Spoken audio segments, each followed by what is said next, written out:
कहानी आज से करीब 25 साल पहले की है। एक छोटे से मकान के पास एक बूढ़ा बैठा हुआ है। पास में एक छोटी सी लालटेन भी जल रही है। शाम के करीब 7 बज रहे हैं। इस मकान के पास शाम की जमघट हुई है। देवा काका के पास कुछ लोग घेरा बना के बैठे हुए हैं। लगभग हर शाम को यहाँ ऐसे ही जमघट लगती है। हर शाम तरह तरह की बातें होती है। दोस्तों, वीडियो शुरू करने से पहले एक जरूरी सूचना। वीडियो को वीडियो के जैसा देखिए। ये बस एंटरटेनमेंट के लिए है और ये बस फिक्टिशियस है, काल्पनिक है। इसमें ज्ञान मत ढूंढिए और हम किसी भी प्रकार के अंधविश्वास को बढ़ावा नहीं देते। और अगर आपको ऑडियो फॉर्मेट में हॉरर स्टोरीज पसंद है तो मैं जल्दी कल ही इनफैक्ट एक ऑडियो हॉरर स्टोरी लेके आने वाला हूँ और उसका लिंक मैं अपने चैनल का लिंक डिस्क्रिप्शन में दे दूंगा। तो कल जाइए और उसे चेकआउट कीजिए और अगर आपको पसंद आता है तो लाइक कीजिएगा और उस चैनल को भी सब्सक्राइब कर लीजिएगा। चलिए अब वीडियो शुरू करते हैं। और हाँ, अगर ये वीडियो पसंद आता है तो इसे लाइक कीजिए और चैनल को भी सब्सक्राइब कर लीजिए अगर नहीं किया होगा तो।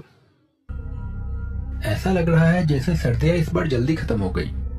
हाँ, हर साल सर्दियां जल्दी खत्म होते जा रही है। मुझे तो डर लग रहा है कि आने वाले 5-10 साल में ये पृथ्वी रहने लायक ही नहीं बचेगी। हाँ, अब तो बस मोक्ष की आस है। काशी ही चला जाता तो ठीक रहता। काशी में क्या है देवा काका? अरे कुछ नहीं, वो तो मैंने बस ऐसे ही कह दिया। छोड़ो इस बात को। तुम लोग बताओ और क्या चल रहा है जीवन में? नहीं काका, कुछ तो बात है। आप कोई बात ऐसे ही नहीं करते। बताइए ना, क्या है काशी में? मतलब मंदिर है इसलिए क्या? पर सब ठीक होता तो क्या मतलब? काशी में लोग मरने जाते हैं। अरे देवा काका, आप भी ना, ये कैसी बातें कर रहे हैं आप? मैं पता है काशी में मंदिर है और लोग वहां पे पूजा करने जाते हैं। भला मरने कौन जाता है? जाते हैं, काशी में लोग मरने जाते हैं। कई लोग मरने? आखिर क्यों? वो बात ऐसी है कि सदियों से ये बात प्रचलित है कि जो भी काशी में मरता है उसे मोक्ष मिल जाता है। वो बार बार के जीवन मरण के चक्र से मुक्त हो जाता है। वो सीधा परमात्मा में लीन हो जाता है। पर उसे क्या फायदा? तुम समझे नहीं। अभी तुम इंसान हो तो इतनी दिक्कतें हैं, पर सोचो अगर तुम कोई कीड़े होते या मच्छर होते जिसे कोई भी कभी भी कुचल दे तो कैसा रहता? इंसान का जन्म पाने के लिए लगभग 84,000 योनियों में भटकना होता है और इंसान बनके भी तो दुख है। इन्हीं सबसे छुटकारा पाने के लिए ज्ञानी लोग मोक्ष की कामना करते हैं ताकि ईश्वर में समा जाए। वही अपना परम उद्देश्य है। ओह अच्छा, तो आपके कहने अनुसार काशी में लोग मरने जाते हैं और वहां मरने से ऐसा हो जाता है? आपने देखा है क्या? मैं अपनी जवानी के दिनों में वहीं था, काशी में। पर फिर कुछ ऐसा हुआ जिसकी वजह से मैं हमेशा के लिए वहां से भाग के आ गया और उसके बाद कभी वापस नहीं गया। पर मुझे आज भी सब याद है, पर मैं वो सब याद करना चाहता नहीं हूँ। अरे काका, बताइए ना, क्या हुआ था और आप वहां क्यों थे? क्या करते थे वहां पे? हाँ काका, बताइए ना। देवा काका ने फिर कुछ सोचा और बोलना शुरू किया। आज से कुछ साल पहले मैं एक जवान लड़का था। मुझे नौकरी की तलाश थी, पर अपने गांव से ज्यादा दूर नहीं जाना चाहता था। तो किसी के कहने पे मैं बनारस चला गया। वहां कई दिनों तक मुझे नौकरी की तलाश थी, लेकिन कुछ काम नहीं मिला। मेरे एक चाचा वहीं रहते थे। एक दिन वो चाचा मेरे पास आए। काम मिला कुछ?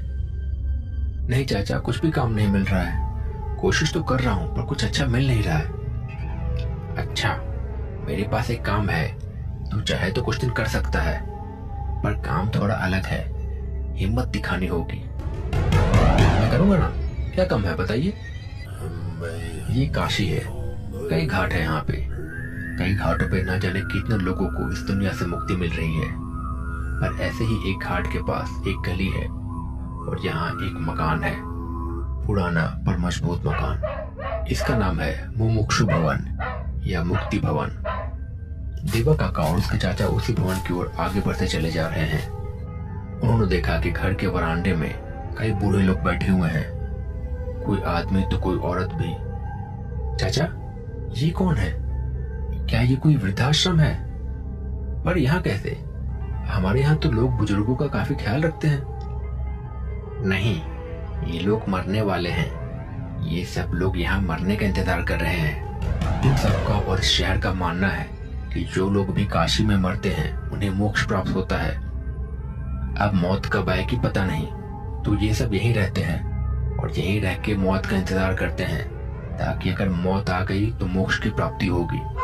यहाँ पे उनके रहने खाने का इंतजाम है, सब कुछ मिलता है इन्हें, बस इन्हें मौत का इंतजार है अब। अच्छा, पर मेरा क्या काम होगा? तेरा काम बस इतना है कि इस जगह की रखवाली करनी है। कुछ दिनों के लिए इस जगह का चौकीदार बनना होगा बस। पहले मैं यहाँ का चौकीदार था, लेकिन मुझे कुछ और काम आ गया है, तो तुझे अब मेरा काम संभालना होगा। फिर जब नौकरी मिल जाए तो छोड़ देना ये काम। तो यहाँ पे रह के चौकीदारी कर, बीच बीच में अगर किसी को कोई जरूरत पड़े तो दे देना। मैंने हाँ कर दिया। शाम को मैं अपने काम पे आ गया। आज चाचा भी मेरे साथ मुझे काम समझाने के लिए थे। देख देवा, आज से काम शुरू करना है और तुझे अकेले ही रहना है यहाँ पे। मैं चला जाऊंगा यहाँ से। मैं वो घाट पे रहूंगा। यहाँ तुझे अकेले ही काम संभालना होगा। पर सुन, जाने से पहले मैं तुझे कुछ बातें बताना चाहता हूँ। ध्यान रखना इन बातों का। पहली बात, अगर कोई बाहर से अंदर आ रहा है तो उन्हें रोक के पूछताछ करके ही अंदर भेजना कि कौन है, कहाँ जा रहा है और कहाँ से आ रहा है। पर अगर रात 11 बजे के बाद कोई अंदर से बाहर जा रहा है तो उन्हें रोकने की कोई जरूरत नहीं है, जाने देना। और अगर अंदर कोई रोता हुआ या बहुत जोर जोर से हंसता हुआ नजर आए या आवाज सुनाई दे तो उनसे कुछ भी पूछने की जरूरत नहीं है। याद रहे कि नहीं सारी बातें? मैंने हाँ में जवाब दिया। इसके बाद चाचा वहां से चले गए। फिर मैं चुपचाप अपने काम में लग गया। रात के करीब 12 बज रहे थे। मैं अपनी कुर्सी पे बैठा हुआ था। कुछ भी करने को नहीं था, पर इस बात की खुशी थी कि नौकरी मिल गई थी और अब तनख्वाह आएगी। कुछ देर में मैंने देखा कि मुक्ति भवन के अंदर से एक आहट आ रही है, धीमी आहट, जैसे कोई पैर घसीटते हुए चल रहा हो। मैंने सोचा शायद कोई बुजुर्ग पेशाब करने जा रहा होगा। फिर आवाज थोड़ी तेज हो गई और फिर और तेज, जैसे कोई चीज कुर्सी घसीट रही हो। और फिर एक चीख आई। ऐसी चीख मैंने कभी नहीं सुनी थी, ना किसी इंसान की ना किसी जानवर की। वो चीख ही ऐसी थी जैसे कि मेरा रूह निचोड़ गई हो। मेरे रोंगटे खड़े हो गए, दिल जोर जोर से धड़कने लगा। मैंने सोचा अंदर जाके देखूं कि क्या है, पर हिम्मत नहीं हुई। चाचा ने कहा था कि अगर अंदर से कोई रोए या हंसे तो पूछना मत, पर ये तो चीख थी। फिर मुझे दूर दिखा कि एक बूढ़ा सा आदमी धीरे धीरे पैर घसीटते हुए आगे की ओर जा रहा है और फिर आगे जाके वो गायब हो गया। मैं बहुत घबरा गया।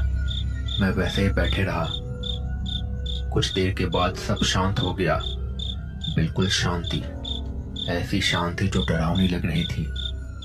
मैंने कुर्सी से उठ के दरवाजे की ओर देखा। अंधेरा था। मुक्ति भवन के अंदर सिर्फ अंधेरा ही दिख रहा था। लालटेन की रोशनी बहुत कम थी, बस वरांडे तक ही आ रही थी। फिर सुबह हुई, सब ठीक ठाक था। वरांडे में वही बुजुर्ग लोग बैठे हुए थे, चाय पी रहे थे, अखबार पढ़ रहे थे। किसी के भी चेहरे पे रात की चीख का कोई निशान नहीं था। मैंने सोचा शायद मुझे सपना आया होगा या शायद कोई जानवर चीख रहा होगा बाहर से। पर वो बूढ़ा कौन था? पर इस बात को मैंने वहम समझ के हटा दिया। सुबह चाचा आए। सब ठीक था रात को?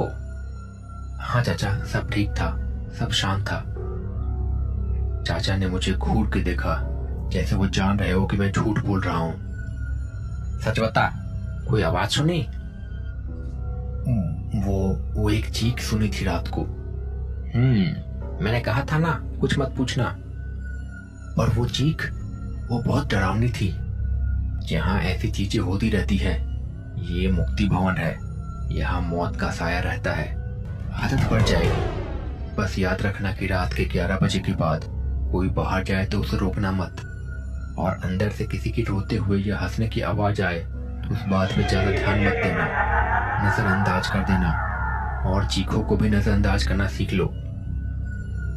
ऐसा कह के चाचा चले गए। मैं सोच में पड़ गया, ये कैसी नौकरी है जहाँ चीखों को नजरअंदाज करना सीखना पड़ता है। पर नौकरी तो नौकरी थी, और गांव वापस जाने से तो अच्छी ही थी। दिन शांति से गुजरा।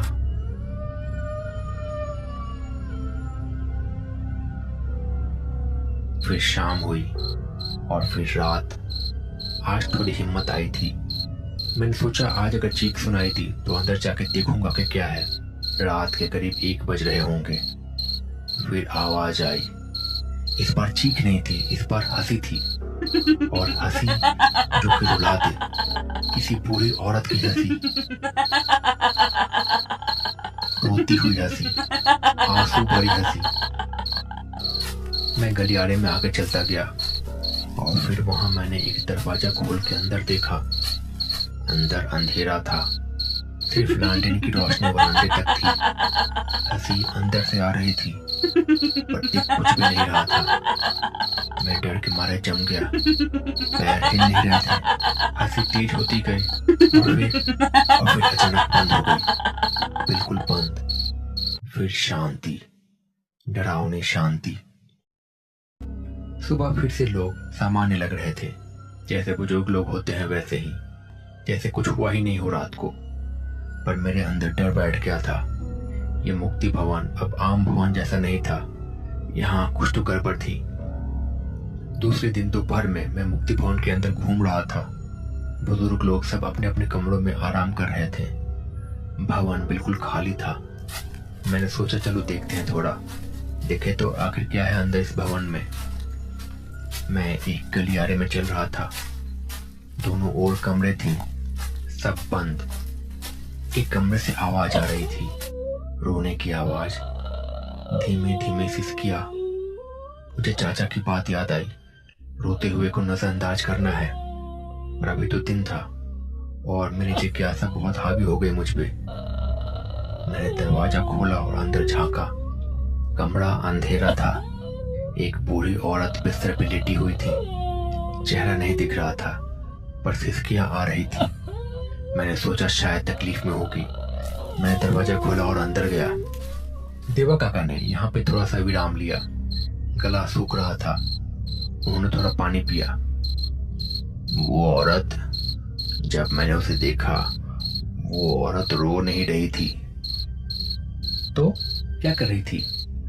वो हंस रही थी, आंसू भरी हंसी, वैसे ही हंसी जो मैंने रात को सुनी थी। और उसकी आंखें, आंखों को क्या हुआ?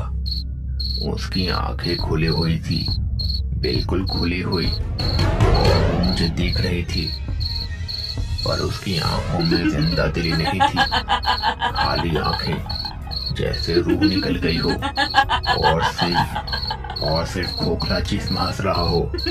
और उसकी हंसी वो मेरे अंदर तक चुभ गई। मुझे लगा मैं पागल हो जाऊंगा।